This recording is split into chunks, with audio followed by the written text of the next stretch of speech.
À l'origine de ce projet, il y a deux constats. Le premier, c'est que deux parties essentielles historiques de cette ville étaient complètement coupées.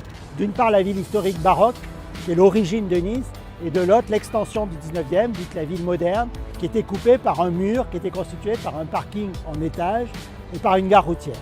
Deuxième constat, c'est que cette ville avait besoin d'espaces publics et de jardins en cœur de ville. Notre idée, c'était de dire qu'il faut faire un lien tout simple, entre le théâtre et la mer. Il faut retrouver des liens très évidents, des grandes promenades. L'invention du terme même de promenade, je l'ai repris, j'ai appelé ça les promenades du Paillon, et on a dessiné à partir du thème de la rivière. Je crois qu'on a repris cette rivière enfouie, cette nature enfouie, et donc on a réinventé une ripisylve, c'est-à-dire une forêt de rive au nord, une ripisylve au sud, et puis cette promenade de 8 mètres accompagnée d'un tapis vert, qui fait 1 km de long, quand même, 1 km 100 de long, donc un grand tapis vert qui est un lieu de plaisir.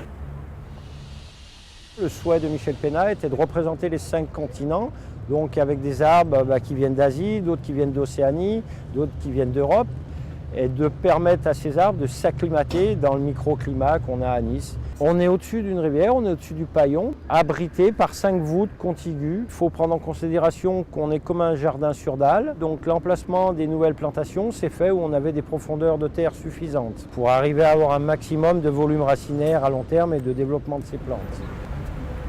Sur un projet comme ça, ce qui est à retenir, c'est qu'on a fourni des plantes naturelles. Des plantes qui poussent sans artifice, sans engrais. On a l'impression qu'elles ont toujours été là. Il y a plus de 500 personnes qui ont travaillé sur le projet, 500 personnes. Sur le chantier, il y a des moments où il y avait 200 personnes sur le chantier. Chacun s'est approprié ce projet ensemble. Ça, c'est une expérience formidable. Et c'est bien ce dialogue permanent qu'il y a eu dans les équipes et avec la ville et avec la métropole qui a fait le succès de ce projet et la qualité de ce qu'il en résulte aujourd'hui. C'est magnifique.